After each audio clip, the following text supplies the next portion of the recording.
Hey, you want to feed that donkey some beer? Hey everyone, I'm Rebecca and welcome to Watch Mojo. Today we're showing you our favorite Norm Macdonald moments. And in music news, #1 on the college charts this summer was Better Than Ezra. And at #2, Ezra.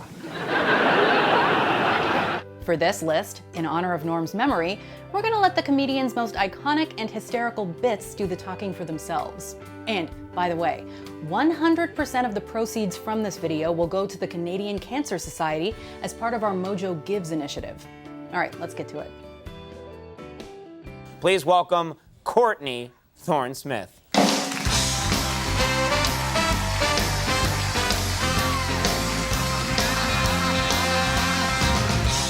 You are making a movie with Carrot Top, right? I made a movie with Carrot Top. Okay. You've made a movie with Carrot Top. It's not out yet. Wait a minute, she left Melrose Place to do a movie with Carrot Top? That's where I'm going, my friend. It's like 9.5 weeks, but Carrot Top. Basically what we were doing. Wow. I gotta check out that movie. Is it called 9.5 Seconds? Title undetermined at this point. Chairman of the board. Oh, all right. Do something with that, you freak. I bet the board is spelled B-O-R-E-D. So Paul, yesterday I piled the wife and kids into the station wagon. We go out to dinner. So this waiter comes to our table, Paul, and he's one of the real oily guy. You know those kind of guys, real oily? He looks right at me, he gives me one of these, like, hey, enjoying your shrimp? Hey, enjoying it? Hey, enjoy your shrimp? And you know who else they got now apparently is Cheech from Cheech and Chong. He's on the show as well. Oh, yeah, Cheech, yeah. Yeah. He plays a sidekick. And you know, I was thinking about this afternoon, Paul. That seems kind of silly to me. You know, when you think about it, you're making your serious crime drama. You know, you don't want to cast Cheech. That seems, you know who they should have got for that role, don't you, Paul? Who's that? Well, they should have got Chong.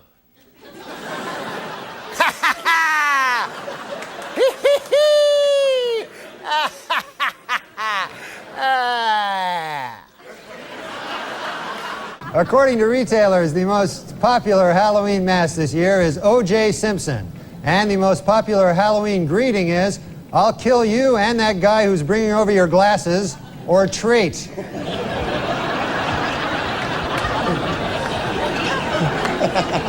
Arriving back in the U.S. after his week in London, O.J. Simpson was asked by a reporter why he hadn't spent Mother's Day with his children. A visibly annoyed Simpson replied, "Idiot, I didn't spend Mother's Day with my kids because I killed their mother." Well, O.J. Simpson's lawyers stopped feuding this week, finally. The Dream Team, F. Lee Bailey and Robert Shapiro, were able to put aside their differences and express their admiration for each other after O.J. threatened to cut their heads off. In his book, O.J. Simpson says that he would have taken a bullet or stood in front of a train for Nicole. Man, I'm going to tell you, that is some bad luck when the one guy who would have died for you kills you. That's probably... You don't get worse luck than that. Our top story tonight, this week in the O.J. Simpson trial. After grisly photos of the murdered Nicole Brown Simpson were shown in court, O.J. turned his head away and wept. It was at that moment that he realized he would never be able to kill her again. When I was young, there was a fella went by the name of Jacques de Gautier. And he was from Témiscamingue, Quebec. And Jacques de Gautier, he was a fella that really thought. And he went over across the pond to the fellers with Cambridge, and he even stood up to them. Mm-hmm. And we thought, boy, he's going to be the next. We had Jean Marchand, Gérald Tertier, Pierre Trudeau, the three wise men of Quebec. By God, Jacques de Gatineau was going to be the next. Give me the next gun. Yeah, but he vanished. One time I was in Niagara Falls, and by gosh, I went over to the Sea World there. You know how they have the Sea World? You know, with the different fish. You know. I didn't know that, but okay, yeah. But he showed me to the place I wanted to see, which is where they feed the little baby dolphins, because I love dolphins, you know.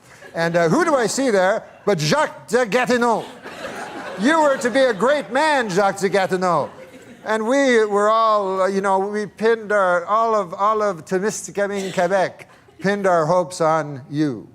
Now, that's a hell of a burden for a man to have a town's hope pinned on them, isn't it, Conan? It is a big burden. So he was feeding these baby dolphins, you know, and I said, I'm ashamed of you, Jacques de Gatineau. You could have done so many great things. And he said, well, I think I'm serving a youthful porpoise. Now, I believe that...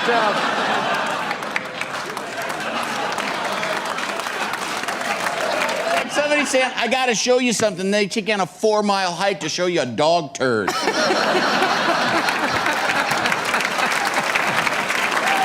So then, a year and a half ago, right, I had a sort of a disagreement with the management at the NBC. I wanted to keep my job, right?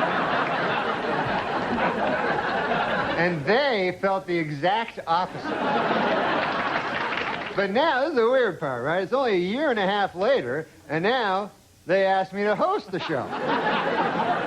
So I wondered, I go, hey, wait a second here. Hey! I go, how did I go in a year and a half from being not funny enough to be even allowed in the building to being so funny that I'm now hosting the show? How did I suddenly get so goddamn funny? I want to start with John Stamos, our esteemed roast master. John, well, John has a reputation for being a bit of a swinger. Did you know instead of an umbilical cord, John was born with a bungee cord? Gilbert Godfrey, one of my best friends. I love Gilbert. When you go to the men's room later, you'll see a sign that says, "Gentlemen, pay no heed, go right in."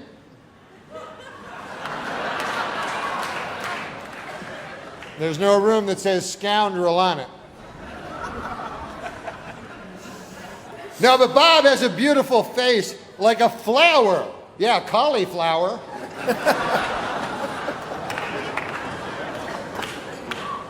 No offense, but your face looks like a cauliflower. No, there are times when Bob has something on his mind, when he wears a hat.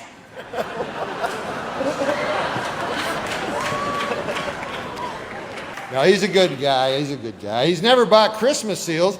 He told me he wouldn't know what to feed them.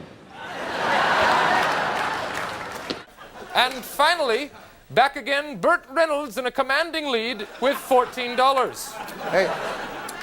Hey, check out the podium. Look at this. Mr. Reynolds has apparently changed his name to Turd Ferguson. Yeah, that's right. Turd Ferguson. It's a funny name. Great. Mr. Reynolds, unfortunately, you're in the lead, so we'll start with you. Yeah, I'll take the condom thing for $8,000. That's condiments. For $400. Mr. Reynolds, it's still your board. Yeah, well, why don't you give me 8 tit for $200? It's not 8 tit.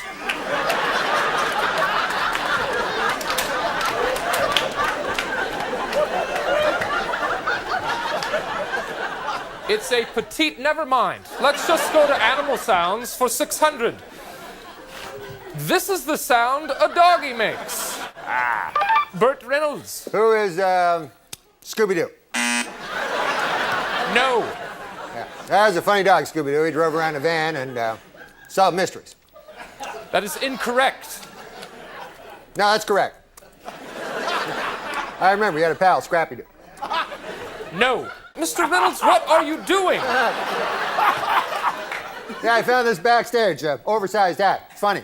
No, it's not. Sure it is. It's funny. It's funny because it's bigger than a normal hat. I see that. Get back to your podium. Take a look at that. Yeah, I see it. Go back to your podium. It's not funny. Thanks, guys. Listen, I don't want to brag or anything, but me and Oprah are making the same money tonight. But,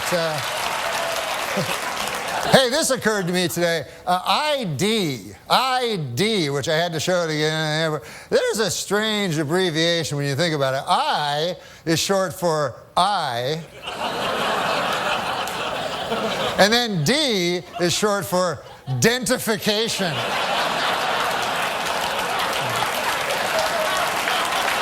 The only country that really worries me is the country of Germany. I don't know if you guys are history buffs or not, but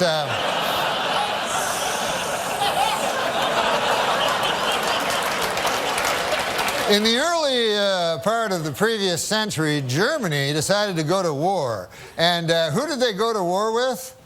The world. But you'd think at that point the world would go, listen, Germany, here's the deal. You don't get to be a country no more on account of you keep attacking the world.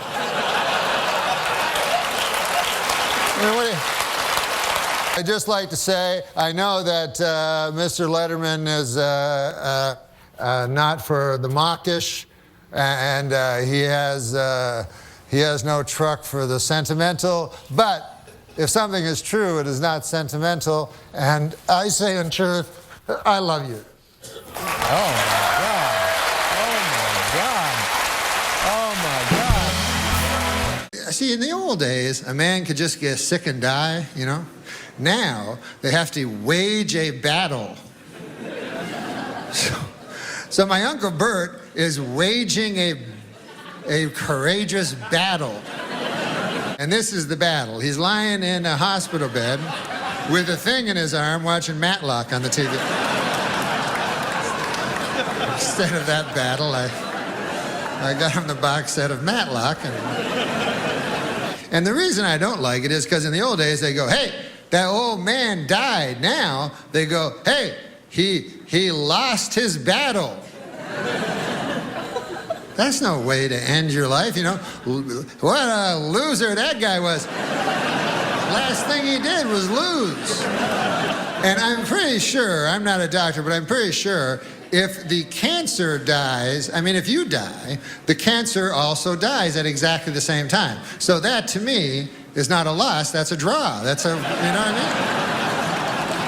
mean? It's not like for instance, today I was driving in a car. Mm-hmm. You were kind enough to bring a car to bring this old chunk of coal here to the studio. We send cars for our guests, yes. Yeah, so I got in it, and that's, I get material that way. So my driver... What do you mean? How do you get material that way? You get in the car, and what happens? My driver tells me a joke. A moth goes into a podiatrist's office. A moth goes into a podiatrist's office, all right? You are correct. A moth goes into a podiatrist's office, and the podiatrist's office says, what's the problem? And the moth says, what's the problem? Where do I begin, man? He goes, I go to work for Gregory Olinovich, and all day long I work. Honestly, Doc, I don't even know what I'm doing anymore. I don't even know if Gregory Olinovich knows. He only knows that he has power over me. At night, I sometimes wake up and I turn to some old lady in my bed that's on my arm. A lady that I once loved, Doc. I don't know where to turn to. My youngest, Alexandria.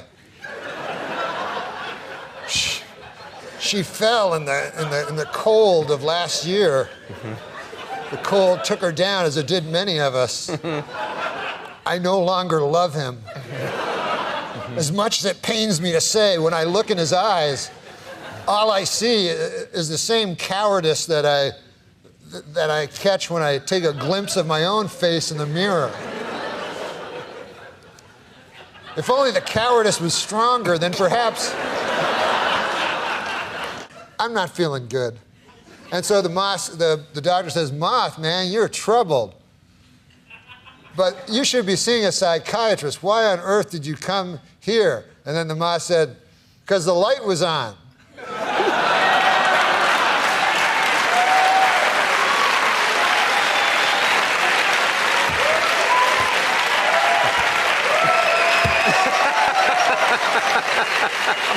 God.